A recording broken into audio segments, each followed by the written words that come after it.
Hello friends. आज हम आपको इस वीडियो में बताने वाले हैं सेल रेफरेंस के बारे में और उसके कितने टाइप्स होते हैं उसके बारे में हम आपको बताने वाले हैं। फ्रेंड्स, वीडियो स्टार्ट करने से पहले हमारी एक रिक्वेस्ट है कि यदि आप हमारे चैनल पर नए हैं तो चैनल को सब्सक्राइब करें और बेल आइकन को प्रेस करना ना भूलें। चलिए फ्रेंड्स, वीडियो स्टार्ट करते हैं। अगर आपसे कोई पूछे कि सेल रेफरेंस से क्या समझते हो, तो आप यही बताइएगा, सेल के एड्रेस को ही सेल रेफरेंस कहा जाता है। वर्कशीट के अंदर जो सेल्स होते हैं, जो कि रो और कॉलम के इंटरसेक्शन से बने होते हैं, हर सेल का अपना एक एड्रेस होता है जो कि कॉलम लेटर और रो नंबर से बना होता है, और उसी को क्या कहा जाता है, सेल रेफरेंस कहा जाता है। जैसे मैं एक्सेल आपके सामने ओपन कर रहा हूं।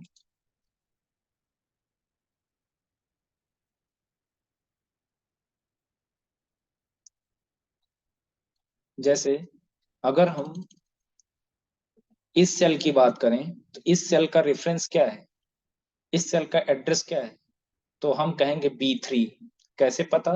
इस सेल को देखिए, किस कॉलम में आ रहा है, बी वाले कॉलम में, किस रो में आ रहा है, 3 रो में, या नेम बॉक्स में आप जाके देख सकते हो। नेम बॉक्स में सेल का रेफरेंस हमको दिख रहा है, तो इसी को सेल एड्रेस कहा जाता है या इसी को सेल रेफरेंस कहा जाता है।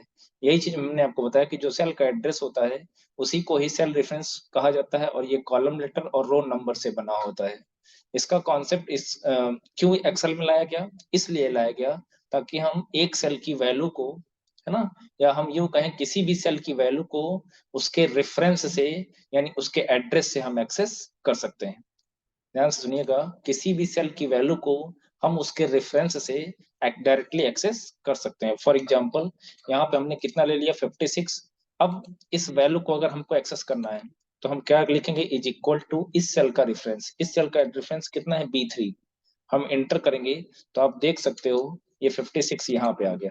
समझ में आई बात? तो सेल एड्रेस से ये फायदा होता है कि जब भी कैलकुलेशन के दौरान हम वैल्यूज के बजाय सेल एड्रेस का यूज करेंगे तो होगा क्या, हम फ्यूचर में जब कभी उन सेल्स की वैल्यू में परिवर्तन करेंगे, है ना, तो होगा क्या, हमको कैलकुलेशन दोबारा करने की जरूरत नहीं पड़ेगी, कैलकुलेशन ऑटोमेटिकली अपडेट हो जाएगा। एक बार हमने फार्मूला लगा के कैलकुलेशन अगर कर दिया तो होगा क्या, फ्यूचर में जब कभी सेल्स की वैल्यू में परिवर्तन करेंगे तो ऑटोमेटिकली वो उस सेल की वैल्यू हमेशा चेंज ऑटोमेटिकली अपडेट हो जाएगी, हमको कैलकुलेशन करने की जरूरत नहीं पड़ेगी। जैसे मान लीजिए 56 है, यहाँ पे 6 है, इन दोनों को जोड़ने के लिए हम सेल एड्रेस का यूज करते हैं, जैसे B3 प्लस B4।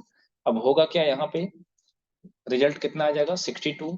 अब यहाँ पे मान लीजिए रिजल्ट हमने सेल की वैल्यू में परिवर्तन किया, तो चूंकि फार्मूले में हमने वैल्यूज के बजाय सेल एड्रेस का यूज किया था, तो आप देख सकते हो वैल्यू ऑटोमेटिकली अपडेट हो गई, हमको कैलकुलेट करने की जरूरत नहीं पड़ी, है ना। एक चीज और है सेल रेफरेंस का एडवांटेज, कि हम हर एक सेल को यूनिकली आइडेंटिफाई कर सकते हैं। By using cell address we can uniquely identify each cell of a worksheet. किसी भी वर्कशीट के सेल को हम यूनिकली आइडेंटिफाई कर सकते हैं, किसकी हेल्प से, उसके सेल एड्रेस की हेल्प से। अब जो सेल रेफरेंस होते हैं वो 5 टाइप के होते हैं। एक्सेल में जो सेल रेफरेंसेज होते हैं वो 5 टाइप के होते हैं। एक होता है रिलेटिव सेल रेफरेंस, एक होता है एब्सोल्यूट सेल रेफरेंस, एक होता है मिक्स सेल रेफरेंस, एक होता है सर्कुलर सेल रेफरेंस, और एक होता है आपका 3D सेल रेफरेंस। हम सबसे पहले बात करेंगे रिलेटिव सेल रेफरेंस की। रिलेटिव सेल रेफरेंस के केस में क्या होता है कि जब भी हम किसी फार्मूले को एक जगह दूसरी जगह कॉपी करके पेस्ट करते हैं, ध्यान दीजिएगा, जब भी रिलेटिव सेल रेफरेंस के केस में जब भी किसी फार्मूले को हम एक जगह से दूसरी जगह कॉपी करके पेस्ट करते हैं तो फार्मूला हमारा ऑटोमेटिकली चेंज हो जाता है। जैसे यहाँ पे देखें, यहाँ पे हमने क्या किया है, यहाँ पे वैल्यू 56 है, यहाँ पे वैल्यू 10 है, और यहाँ पे हमने कैलकुलेशन किया हुआ है, मतलब इन दोनों वैल्यू को ऐड किया हुआ है, किसके हेल्प से, फार्मूला मतलब सेल एड्रेस की हेल्प से। तो यहाँ पे देखिए फार्मूले में कौन कौन सा सेल एड्रेस आया है, B3 और B4। तो जब भी फार्मूले में यूज किए गए सेल्स इस तरीके से लिखे जाते हैं, मतलब सिंपल कॉलम लेटर होगा और रो नंबर होगा, तो आप ये कह सकते हो कि बाय डिफॉल्ट यहाँ पे जो सेल रेफरेंस लिखे गए हैं ये किस प्रकार के मोड में लिखे गए हैं, ये बाय डिफॉल्ट लिखे गए हैं आपके रिलेटिव सेल रेफरेंस में। सबसे पहला तो ये पहचानिए कि रिलेटिव सेल रेफरेंस कब होगा, या कैसे हम मानेंगे कि ये रिलेटिव सेल रेफरेंस है या एब्सोल्यूट सेल रेफरेंस या मिक्स सेल रेफरेंस है। तो उसकी सिंपल सी पहचान है, यदि सेल एड्रेस में सिर्फ और सिर्फ कॉलम लेटर और रो नंबर का इस्तेमाल किया गया होगा तो तुरंत समझ जाइएगा कि वहां पर रिलेटिव सेल रेफरेंस है। यहाँ पे देखिए बी और 3 है, सिर्फ कॉलम लेटर है और रो नंबर है, तो हम कह सकते हैं रिलेटिव सेल रेफरेंस में लिखा गया है। इसकी भी बात कर लो B4 की, तो इसमें भी सिर्फ कॉलम लेटर है और रो नंबर है, तो हम भी कैसे यहाँ पे भी हम कह सकते हैं कि बाय डिफॉल्ट कौन सा सेल रेफरेंस है, रिलेटिव सेल रेफरेंस है। और हम आपको क्या बता रहे हैं कि रिलेटिव सेल रेफरेंस के केस में जब भी किसी फार्मूले को, ये फार्मूला है, अगर हम 66 को कॉपी करके पेस्ट करते हैं एक जगह से दूसरे जगह, तो वास्तव में 66 नहीं कॉपी होगा, बल्कि 66 जिसकी वजह से आया है, जिस फार्मूले की वजह से आया है, वो फार्मूला कॉपी होगा। तो हम ये कह रहे हैं कि जब भी रिलेटिव सेल रेफरेंस के केस में जब भी किसी फार्मूले को हम एक जगह से कॉपी करके दूसरी जगह पेस्ट करते हैं, तो आप देख सकते हो मैं यहाँ से कॉपी कर रहा हूँ, यहाँ पे पेस्ट कर रहा हूँ, तो फार्मूला हमारा चेंज हो जाएगा। देख सकते हो फार्मूला हमारा चेंज हो गया कि नहीं हो गया। बस आपको यही यही बताना है। पहला चीज तो आपको पहचानना है कि कोई फार्मूला रिलेटिव सेल रेफरेंस की कब रिलेटिव सेल रेफरेंस में कब माना जाएगा, तो उसका सिंपल सा तरीका मैंने बता दिया, ये सिंपल कॉलम लेटर और रो नंबर होगा, तो उसे हम क्या मानेंगे, उसे हम मानेंगे रिलेटिव सेल रेफरेंस। ठीक है, और रिलेटिव सेल रेफरेंस के केस में आप देख रहे हो कि फार्मूले को जब हम कॉपी करके एक जगह दूसरी जगह कहीं पे भी पेस्ट करेंगे तो फार्मूला हमारा चेंज हो जाएगा। जैसे देखें यहाँ पे फार्मूला क्या है, B3 + B4, और यहाँ पे फार्मूला क्या हो जाएगा, F2 + F3 हो जाएगा। समझ में आई बात। तो ये होता है रिलेटिव सेल रेफरेंस। ठीक है, अब हम बात करेंगे एब्सोल्यूट सेल रेफरेंस की। एब्सोल्यूट सेल रेफरेंस के केस में क्या होता है कि फार्मूले को जब हम कॉपी करके एक जगह दूसरी जगह पेस्ट करते हैं तो फार्मूला हमारा चेंज नहीं होता। यानी अगर कोई भी फार्मूला एब्सोल्यूट सेल रेफरेंस में लिखा गया है, तो पहला चीज तो ध्यान देने वाली बात यहाँ पे ये है कि कोई फार्मूला एब्सोल्यूट सेल रेफरेंस में कब माना जाएगा, या कोई भी सेल रेफरेंस कब माना जाएगा कि वो एब्सोल्यूट है। तो उसकी सिंपल सी पहचान मैं आपको बताता हूँ।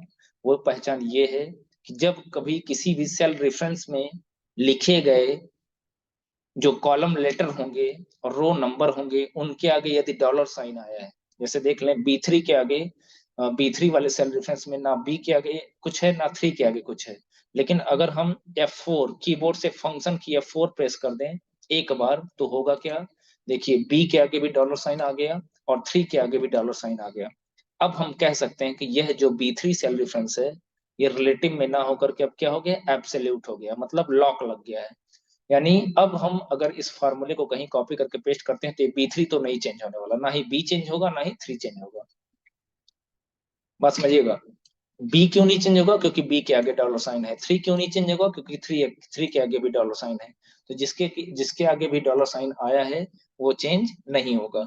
तो जब दोनों के आगे डॉलर साइन आया होगा किसी भी सेल रेफरेंस में, दोनों के आगे, तो दोनों के आगे मतलब कॉलम लेटर के आगे भी डॉलर साइन आया हो और रो नंबर के आगे भी डॉलर साइन आया हो, तो हम कह सकते हैं कि वहां पे जो सेल रेफरेंस एग्जिस्ट कर रहा है वो कौन सा है, वो आपका एब्सोल्यूट सेल रेफरेंस है। ठीक है, हम इसको भी ऐसे लॉक करते हैं। एक बार F4 प्रेस करेंगे तो देखिए B के आगे भी डॉलर साइन आ गया और 4 के आगे भी डॉलर साइन आ गया, तो इसे भी हम लोग क्या कहेंगे, ये भी एब्सोल्यूट सेल रेफरेंस है। ठीक है, तो हमने क्या कहा है कि एब्सोल्यूट सेल रेफरेंस के केस में जब भी हम किसी फार्मूले को एक जगह दूसरी जगह कॉपी करके पेस्ट करते हैं तो फार्मूला हमारा चेंज नहीं होता है।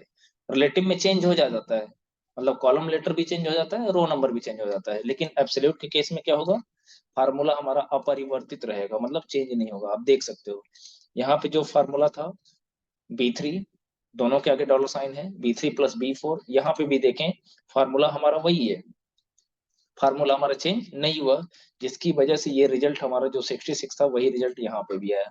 क्योंकि फार्मूला हमारा, अगर फार्मूले में मौजूद जो सेल एड्रेस थे वो चेंज हो जाते तो रिजल्ट हमारा ऑटोमेटिकली चेंज हो जाता, जैसा कि आप रिलेटिव सेल रेफरेंस में देख चुके हैं। अब हम बात करेंगे किसकी, मिक्स सेल रेफरेंस की। ठीक है, मिक्स सेल रेफरेंस की अगर हम बात करें तो मिक्स सेल रेफरेंस के केस में क्या होता है कि कॉलम लेटर और रो नंबर दोनों में से किसी एक को लॉक करते हैं, मतलब दोनों में से किसी एक के आगे डॉलर साइन लगाते हैं, दोनों के आगे डॉलर साइन नहीं लगाते हैं। ठीक है, तो अगर कहीं फार्मूला इस तरीके से दिख रहा है, मैं अभी थोड़ी देर एब्सोल्यूट की बात कर ले रहा हूँ।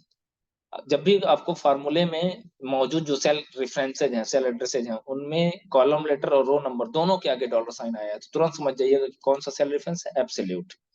मैं मिक्स की बात कर रहा था। मिक्स में क्या होता है कि हम किसी एक के आगे डॉलर साइन लगाते हैं। या तो कॉलम को लेटर के आगे लगाएंगे या तो रो नंबर। जैसे कि आप देख सकते हो अभी दोनों के आगे है कॉलम, सॉरी, कॉलम लेटर के आगे भी है और रो नंबर के आगे भी है। तो हम एक बार और F4 प्रेस करते हैं, तो अभी देखिए क्या हो गया। अभी क्या हो गया आपका, बी के आगे से डॉलर साइन हट गया है, 3 के आगे डॉलर साइन आ गया है। ठीक है, ऐसे ही हम इसमें भी कर लेते हैं। हमने 2 बार F4 प्रेस किया, एक बार जब हमने प्रेस किया तो 4 के आगे डॉलर साइन आया था, दूसरी बार जब हमने प्रेस किया तो बी के आगे डॉलर साइन आ गया। देखिए इसमें क्या है, दोनों लॉक नहीं है, सिर्फ एक लॉक है, कौन सा, 3। और इसमें कौन सा लॉक है, सिर्फ बी लॉक है। तो मतलब मेरे कहने का मतलब ये है कि दोनों लॉक ना हो, मतलब कॉलम लेटर और रो नंबर दोनों में से किसी एक के आगे अगर डॉलर साइन आया है तो वो समझ जाइएगा कि वहां पे कैसा सेल रेफरेंस है, मिक्स सेल रेफरेंस है। समझ में आई बात। अब मिक्स सेल रेफरेंस के केस में क्या होता है कि जिसके आगे डॉलर साइन लगा होता है वो चेंज नहीं होता है, और जिसके आगे डॉलर साइन नहीं लगा होता है वो चेंज हो जाता है। एक बार फिर से सुन लीजिए, जिसके आगे डॉलर साइन लगा होगा वो चेंज नहीं होगा, और जिसके आगे डॉलर साइन नहीं लगा होगा वो चेंज हो जाएगा। यानी इस फार्मूले में अगर हम B3 की बात करें तो 3 चेंज नहीं होगा, बी चेंज हो जाएगा। बी चेंज होकर क्या होगा, डिपेंड करेगा किस कॉलम में आप पेस्ट कर रहे हो। इसमें बी नहीं चेंज होगा, रो नंबर चेंज हो जाएगा, है ना। देखिए हम इसको कॉपी करके यहाँ पे पेस्ट करते हैं, तो आप देख लीजिएगा रिजल्ट हमारा 0 आया, लेकिन देखिए जिसके आगे डॉलर साइन लगा था वो चेंज नहीं हुआ है। जैसे 3 के आगे डॉलर साइन लगा था 3 रह गया, और बी के आगे डॉलर साइन लगा था तो बी रह गया। बस देखिए इसमें कॉलम चेंज हो गया। कॉलम क्यों चेंज हुआ, क्योंकि हमने किस सेल में पेस्ट किया हुआ, डी वाले कॉलम में। तो कॉलम बी से हमारा डी हो गया। इसमें चूंकि बी को मतलब कॉलम को हमने लॉक रखा था, रो को लॉक नहीं किया था, जिसकी वजह से रो हमारा चेंज हो गया, मतलब रो नंबर कौन सा हो गया, 9 हो गया। ठीक है, तो मिक्स सेल रेफरेंस की पहचान आप समझ गए। मैं एक बार फिर से बता दूं, अगर किसी के आगे डॉलर साइन नहीं लगा है तो रिलेटिव सेल रेफरेंस माना जाएगा। अगर दोनों के आगे डॉलर साइन लगा है, मतलब कॉलम लेटर और रो नंबर दोनों के आगे डॉलर साइन लगा है, तो उसे एब्सोल्यूट माना जाएगा। दोनों में से किसी एक के आगे लगा है, यानी या तो कॉलम लेटर या तो रो नंबर के आगे, तो उसे मिक्स सेल रेफरेंस कहा जाएगा। इसीलिए मिक्स सेल रेफरेंस को कभी कभी ऐसा भी कहा जाता है कि जो मिक्स सेल रेफरेंस होता है वो कॉम्बिनेशन होता है किसका, एब्सोल्यूट सेल रेफरेंस का और रिलेटिव सेल रेफरेंस का। ठीक है, ये तो हो गया डेफिनेशन। डेफिनेशन के अकॉर्डिंग एग्जाम्पल। अब हम इसके एप्लीकेशंस बताते हैं। और एक चीज और मैं आपको बता दूं कि एक्सेल जो बाकी 2 सेल रेफरेंसेज हैं इस पे मैं अलग अलग से वीडियो बनाऊंगा। मेन आपका ये 3 है, relative cell reference, absolute cell reference और मिक्स सेल रेफरेंस। सबके अपने एप्लीकेशंस हैं जिस पे आधारित एक एक एग्जाम्पल हम आपको बताने वाले हैं। जब भी हम एक्सेल एक्सेल में कैलकुलेशन करते हैं तो होता क्या है कि एक वर्कशीट में जो डेटा होते हैं वो तमाम तरह तरह के हम डिफरेंट डिफरेंट वे से हम उनको अरेंज किए रहते हैं। तो वैल्यूज का अरेंजमेंट किस तरीके से किया गया है, जैसा भी अरेंजमेंट होगा उसी के हिसाब से ये यूजर्स को डिसाइड करना होगा कि हम कौन सा सेल रेफरेंस यूज करें, रिलेटिव सेल रेफरेंस यूज करें कि एब्सोल्यूट सेल रेफरेंस यूज करें कि मिक्स सेल रेफरेंस यूज करें। हम तीनों पे आधारित एक एक अलग अलग एग्जांपल आपको बताने वाले हैं, ध्यान से देखिएगा। जैसे मैंने यहाँ पे कुछ वैल्यू ऐसे ले लिया रेंडमली, हम ऐसे, ठीक है, यहाँ पे हम कुछ वैल्यू ले लेते हैं। ठीक है, ये 2 वैल्यू हो गई, मैं इसके ऊपर बॉर्डर अप्लाई कर दे रहा हूँ। अब यहाँ पे कुछ वैल्यू मैं और ले लेता हूँ। आप भी इस प्रैक्टिस करने के लिए इस शीट को तुरंत ही बना सकते हैं, इसमें बहुत ज्यादा टाइम नहीं लगेगा।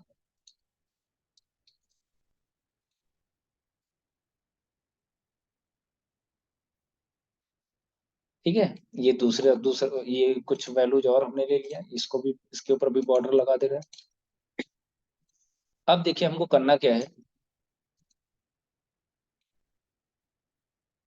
ठीक है, हमको यहाँ पे क्या करना है, इन वैल्यूज को जोड़ना है। कैसे जोड़ना है, ध्यान से सुनिएगा। यहाँ पे इस 45 को जोड़ना है किसके साथ, 22 के साथ, रिजल्ट यहाँ पे रखना है। 67 को ऐड करेंगे किसके साथ, 44 के साथ, रिजल्ट यहाँ पे रखेंगे। 89 को हम 66 के साथ जोड़ेंगे, रिजल्ट यहाँ रखेंगे। 67 को हम 89 के साथ जोड़ेंगे, रिजल्ट यहाँ रखेंगे। फिर 11 67 को 11 के साथ जोड़ेंगे, रिजल्ट यहाँ रखेंगे। ठीक है, 34 को 67 के साथ जोड़ेंगे, रिजल्ट यहाँ रखेंगे। 55 को 64 के साथ जोड़े, 66 के साथ जोड़ेंगे तो रिजल्ट यहाँ रखेंगे, 77 को 10 के साथ जोड़ेंगे तो हम यहाँ पर रिजल्ट रखने वाले हैं। अब जोड़ेंगे कैसे, एडिशन कैसे करेंगे, तो उसके लिए हम लोग क्या करेंगे, इस सेल पे क्लिक करेंगे, जिन जिन वैल्यूज को जोड़ना है और जोड़ के जहां पे रखना है हम उसी के अकॉर्डिंग हम लोग फार्मूला लिखेंगे। तो अब देखिए इस सेल की वैल्यू को मैंने आपसे पहले बताया इसके साथ जोड़ना है, तो जोड़ने के लिए कौन सा सिंबल, प्लस, इस पे क्लिक करेंगे। ठीक है, अब हम इंटर की प्रेस करेंगे तो यहाँ पे आप देख सकते हो 45 को 22 के साथ ऐड करोगे तो रिजल्ट कौन सा मिलेगा आपको, 67। अब आप बताइए यहाँ पे कौन सा सेल रेफरेंस यूज किया गया है। तो यहाँ पे चूंकि हमने आपको थोड़ी देर पहले बताया है कि जब सिर्फ फार्मूले में मौजूद जो सेल एड्रेसेज है या जो सेल रेफरेंसेज हैं उसमें कॉलम लेटर और रो नंबर हो, मतलब डॉलर साइन कहीं ना आया हो, तो बाय डिफॉल्ट उसे रिलेटिव सेल रेफरेंस माना जाता है। ठीक है, अब यहाँ पे हम लोग रिलेटिव सेल रेफरेंस का यूज करेंगे, क्यों, क्योंकि देखें ध्यान से, हमने इस वैल्यू को इससे जोड़ने के लिए हमने यहाँ पे एक बार फार्मूला लिख दिया। अब एक तो तरीका ये है कि हम यहाँ पे भी फार्मूला लिखें, यहाँ पे भी फार्मूला लिखें, यहाँ पे भी फार्मूला लिखें, मतलब बारी बारी से हर जगह फार्मूला लिखें, तो ऐसा करने का कुछ बेनिफिट नहीं है। तब आप कोई भी सेल रेफरेंस यूज करिए, मन करे तो रिलेटिव यूज करिए, मन करे तो एब्सोल्यूट यूज करिए, मन करे तो मिक्स यूज करिए, जब आपको हर सेल में जा जाके कैलकुलेशन करना है। लेकिन हमको ऐसा नहीं करना है, क्योंकि एक्सेल में एक फैसिलिटी होती है कि अगर कॉन्टिगस सेल्स में, कॉन्टिगस का मतलब लगातार सेल्स में वैल्यूज मौजूद है, तो हम ड्रैग करके बाकी सारे रिजल्ट को ऑटोमेटिकली कैलकुलेट कर सकते हैं। कब, जब कैलकुलेशन सेम हो। जैसे मैंने यहाँ पे एक बार कैलकुलेशन कर दिया, अब हम चाहें तो ड्रैग करके बाकी सारे सेल्स की वैल्यू का कैलकुलेशन ऑटोमेटिकली कर सकते हैं। ठीक है, जैसे देख लीजिए हमने ड्रैग किया यहाँ पे, तो देखिए इसका मतलब 67 ऑटोमेटिकली 11 के साथ ऐड हो गया। ऐसा क्यों हुआ, ऐसा इसलिए हुआ क्योंकि देखिए यहाँ पे हमने फार्मूले में रिलेटिव सेल रेफरेंस यूज किया था, और रिलेटिव सेल रेफरेंस में हमने आपको क्या बताया कि फार्मूला हमारा ऑटोमेटिकली चेंज हो जाता है। तो यहाँ पे अगर फार्मूला चेंज नहीं होता तो आप खुद ही सोच लीजिए क्या 67 11 के साथ ऐड हो पाता, नहीं हो पाता।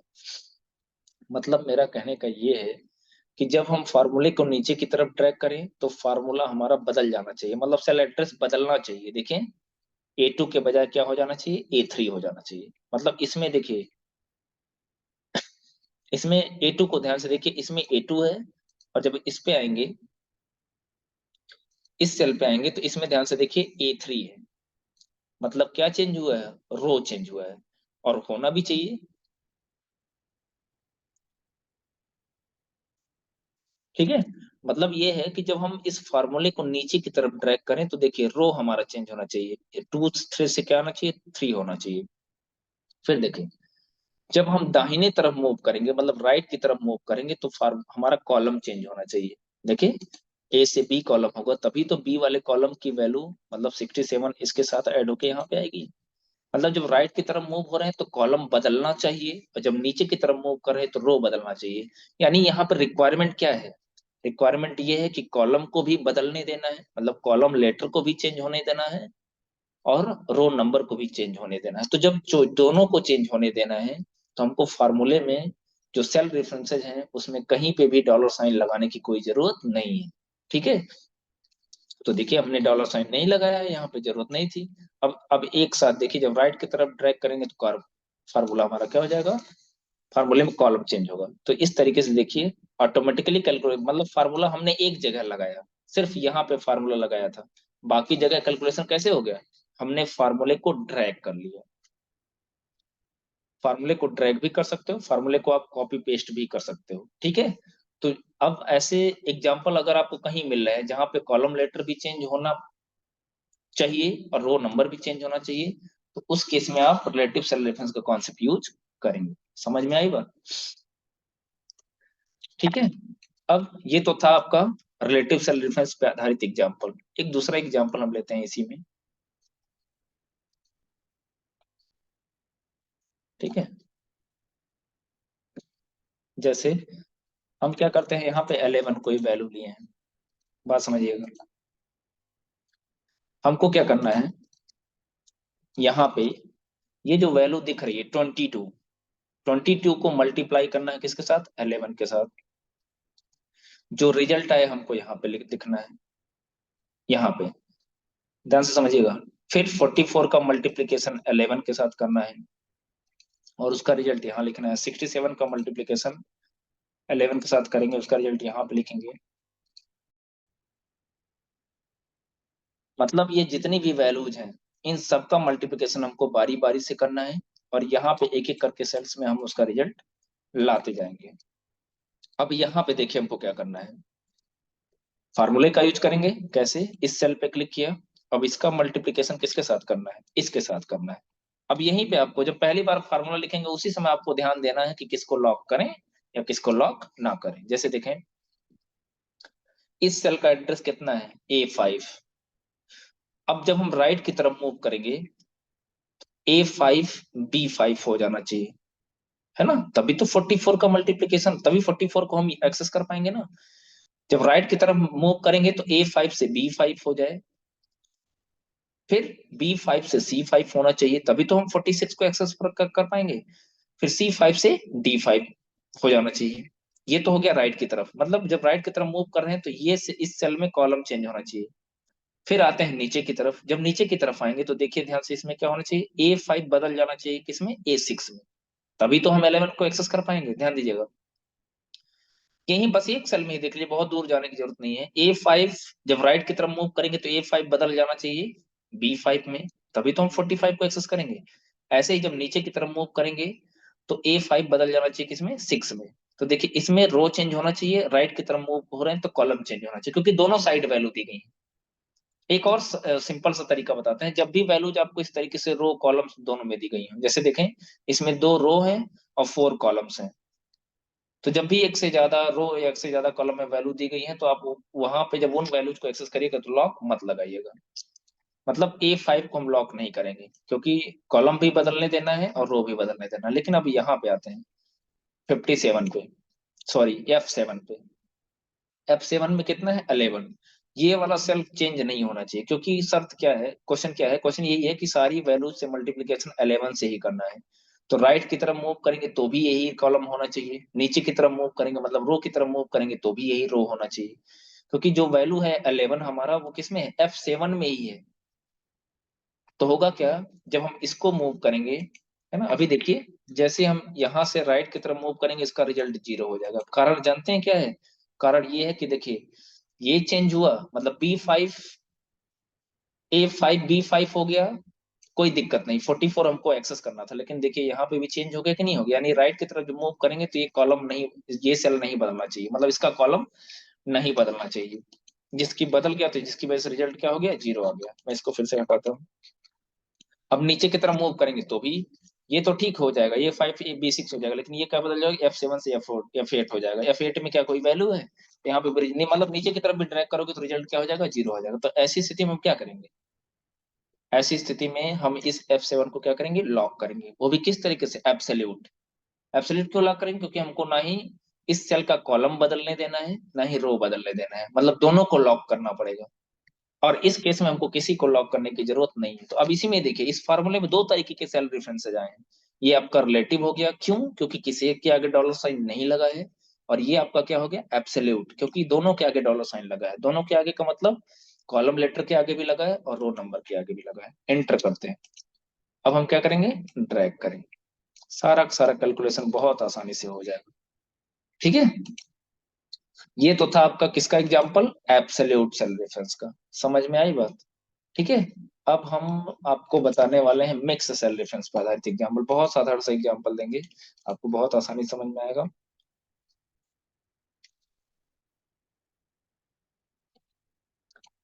जब भी आपको डेटा इस तरीके से दिया गया, जैसे मान लीजिए इधर से कुछ डेटा दिया गया है और यहाँ से भी मान लीजिए कुछ डेटा हम ले ले रहे हैं।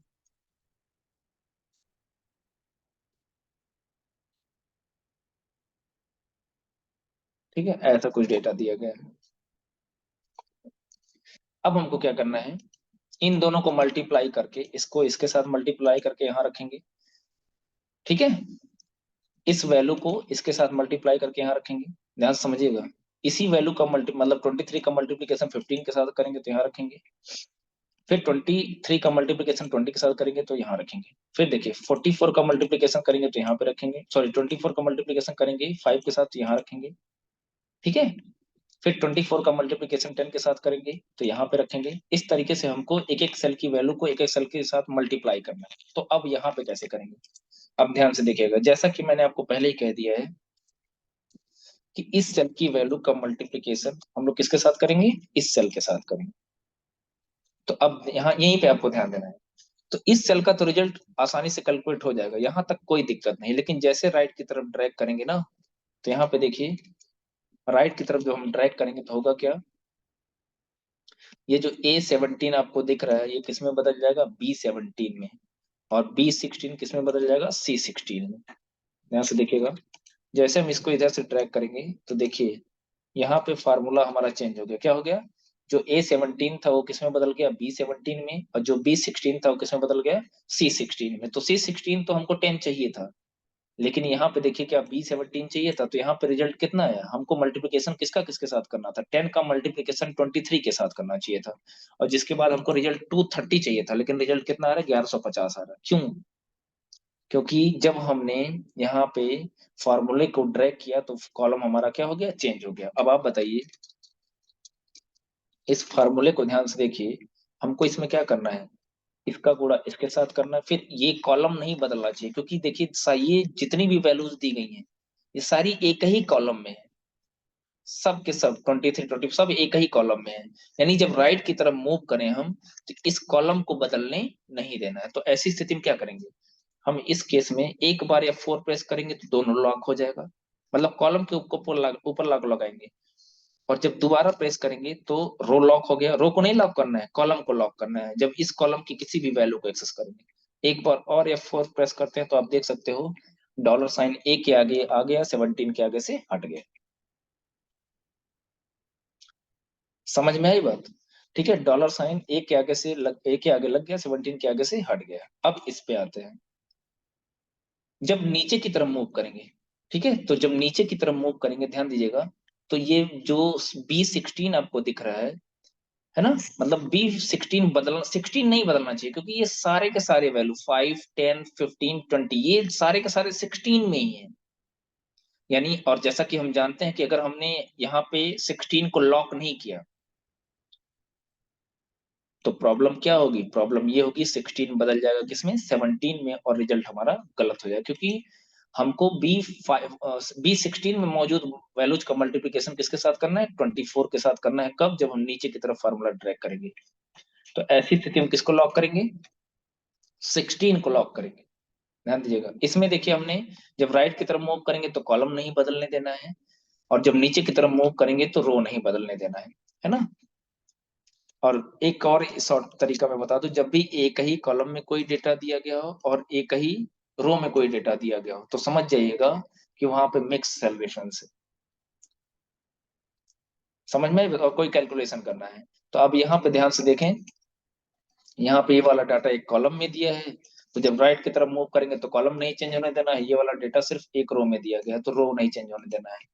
अब हम क्या करेंगे, हमने अपने रिक्वायरमेंट के हिसाब से सेल्स को लॉक कर दिया, जैसे इसमें हमने ए को लॉक कर दिया, इसमें हमने 16 को लॉक कर दिया। अब क्या करेंगे, हम ड्रैग करेंगे, ड्रैग करिए या सिंपली पहले सेलेक्ट कर लीजिए, फिर कीबोर्ड से प्रेस करिए Ctrl+D, सॉरी यहाँ पे था ना, कंट्रोल, सॉरी, रो कर रहे हैं ना, Ctrl+R प्रेस कर लीजिए। जैसे Ctrl+R प्रेस करेंगे तो आप देख सकते हो रो को सिलेक्ट करने के बाद 23 का मल्टीप्लीकेशन 23 का मल्टीप्लीकेशन हो गया 5 के साथ, 23 का मल्टीप्लीकेशन 10 के साथ, फिर 25 3 का मल्टीप्लीकेशन 15 के साथ, फिर 23 का मल्टीप्लीकेशन 20 के साथ। ठीक है, अब ये तो पूरा सिलेक्ट हो गया। अब चाहे तो हम यहाँ से यहीं पे एक बार डबल क्लिक कर दीजिए, जैसे ये ब्लैक कलर का प्लस दिखे डबल क्लिक कर दीजिए, तो देखिए बाकी सारा कैलकुलेशन ऑटोमेटिकली हो जाएगा, हमको कैलकुलेट करने की जरूरत नहीं पड़ेगी। तो ये बेनिफिट होता है, ठीक है। तो उम्मीद करते हैं कि आपको relative cell reference, absolute cell reference और मिक्स सेल रेफरेंस का कॉन्सेप्ट समझ में आ गया होगा। अगर किसी भी स्टूडेंट को किसी प्रकार की कोई दिक्कत होती है तो प्लीज कमेंट बॉक्स में उसको मेंशन करें, जैसा भी प्रॉब्लम होगा हम आपकी प्रॉब्लम को सॉल्व करने का प्रयास करेंगे। तो इस वीडियो में इतना ही, मिलते हैं नेक्स्ट वीडियो में कुछ और एग्जाम्पल के साथ। Thank you for watching my this video.